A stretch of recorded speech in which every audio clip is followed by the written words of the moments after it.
Hi friends, வணக்கம் and welcome back to my channel Uppu Puli. இன்றைக்கி நம்ம ரொம்பவே சிம்பிளான ஒரு ரெசிபி தான் பார்க்க போகிறோம். தஞ்சாவூர் சிம்பிள் கடப்பா தான் பார்க்க போகிறோம். இது வந்து நம்ம பருப்பெல்லாம் போடாமல் சிம்பிளாக எப்படி செய்கிறதுன்னு பார்க்க போகிறோம். அதுக்கு ஒரு பேனில் வந்து குக்கிங் ஆயில் வந்து 1 ஸ்பூன் சேர்த்துக்கிறேன். பட்டை வந்து ஒரு துண்டு பட்டையை வந்து கட் பண்ணி சேர்த்துக்கிறேன். ஒரு அரை ஸ்பூன் அளவுக்கு சோம்பு சேர்த்துக்கிறேன். சோம்பு நல்லா பொரிஞ்சதும் கருவேப்பிலை சேர்த்துக்கிறேன். கருவேப்பிலையும் நல்லா பொரிய விடணும். கருவேப்பிலை நல்லா பொரிஞ்சதுக்கப்புறம் ஒரு வெங்காயத்தை வந்து நீளமாக கட் பண்ணி வச்சுருக்கேன், அதை நான் சேர்த்துக்கிறேன். இப்போது இதை ஒரு நிமிஷத்துக்கு நல்லா வதக்கினாலே வெங்காயம் வந்து கொஞ்சம் லைட்டாக வதங்கும். வெங்காயம் வதங்கினதுக்கப்புறம் ஒரு 4 பல் பூண்டை வந்துட்டு நீட்டமாக கட் பண்ணி வச்சுருக்கேன், அதையும் சேர்த்துக்கிறேன். இப்போது சேர்த்துட்டு இதையும் ஒரு நிமிஷத்துக்கு நல்லா வதக்குனிங்கன்னா இதுவும் நல்லா வதங்கிடும். இப்போ ஒரு தக்காளியை வந்துட்டு கட் பண்ணி சேர்த்துக்கிறேன். ஒரு 2 நிமிஷம் வதக்குனிங்கன்னா வெங்காயம் தக்காளி பூண்டு எல்லாமே நல்லா வதங்கிடும். அதோட பச்சை வாடையெல்லாம் போயிடும்.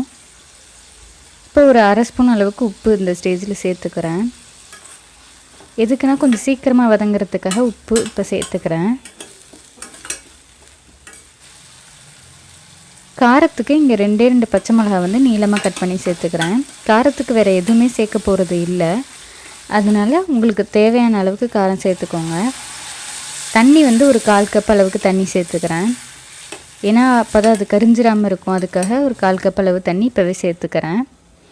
தேங்காய் வந்து ஒரு 1/4 கப் தேங்காய் ஃப்ரெஷ்ஷாக துருவுனது சேர்த்துக்கிட்டு அது கூட ஒரு அரை ஸ்பூன் அளவுக்கு சோம்பு சேர்த்துக்கிறேன். சேர்த்துட்டு இது கூட கொஞ்சமாக தண்ணி ஊற்றி இது நல்லா ஃபைனாக அரைச்சிக்கிறேன்.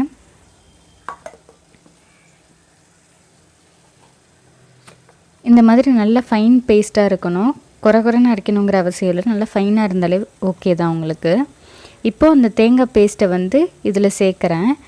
உங்களுக்கு வந்து இஞ்சி பூண்டோட வாடை பிடிக்கும் அப்படின்னா இஞ்சி பூண்டு பேஸ்ட்டு வந்து இந்த ஸ்டேஜில் சேர்த்துட்டு அதை வதக்கிட்டு அதுக்கப்புறம் இந்த தேங்காய் பேஸ்ட்டை சேர்த்துக்கலாம். ஒரு 1/4 ஸ்பூன் அளவுக்கு மஞ்சள்தூள் சேர்த்து நல்லா மிக்ஸ் பண்ணிக்கிறேன். இப்போ இது கூட ஒரு 1/4 கப் அளவுக்கு தண்ணி சேர்த்துக்கிறேன். சேர்த்துட்டு இது ஒரு 5 நிமிஷம் நல்லா கொதிக்க விடுங்க.